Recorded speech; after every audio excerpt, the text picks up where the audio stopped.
శ్రీమాత్రే నమః. పూజ చేసేటప్పుడు చాలామంది ఇళ్లల్లో నిత్యం పూజలు చేస్తూ ఉంటారు. ఇక పూజలు చేసే సమయంలో వారికి తెలియకుండానే కొన్ని తప్పులు చేస్తారు. మనం పూజ చేసే సమయంలో పూజకు ఉపయోగించే పూలు పొరపాటున కింద పడిన వాటిని పూజకు ఉపయోగించకూడదు. అలాగే వాసన చూసిన పూలను ఎప్పుడూ పూజకు ఉపయోగించకూడదు. పూజ గదిలో విరిగిపోయిన విగ్రహాలు ఎట్టి పరిస్థితుల్లో ఉండకుండా చూసుకోవాలి. పూజ గదిలో ఉండే వాడిన పూలను వెంటనే తీసేయాలి.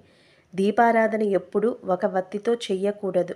మరణించిన పూర్వీకుల చిత్రపటాలు పూజ గదిలో ఎప్పుడూ ఉంచకూడదు. తులసి ఆకులను ఎట్టి పరిస్థితులలో శివుడికి సమర్పించరాదు. గణేశుడికి కూడా తులసి ఆకులతో పూజ చెయ్యరాదు. పూజలో చిరిగిన బట్టలు ధరించరాదు. ఉగ్ర రూపంలో ఉన్న దేవుళ్ళ విగ్రహాలు పూజ గదిలో ఉంచకూడదు.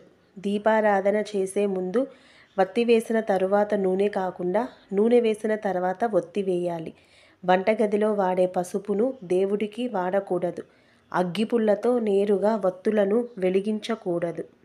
నుదుటిపై బొట్టు లేకుండా పూజ చెయ్యరాదు. పూజ గదిని ఎల్లప్పుడూ శుభ్రంగా ఉంచుకోవాలి. జుట్టు విరబోసుకొని పూజ చెయ్యరాదు. దేవుడి పటాలను మంగళవారం నాడు కానీ, శుక్రవారం నాడు కానీ, అమావాస్య రోజు కానీ శుభ్రం చేయరాదు. నిమ్మకాయ దీపం ఇంట్లో పెట్టకూడదు.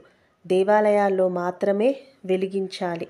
ఈ వీడియో కనుక మీకు నచ్చితే తప్పకుండా నా ఛానల్ని సబ్స్క్రైబ్ చేసుకోండి. వీడియోని లైక్ చేయండి, షేర్ చేయండి.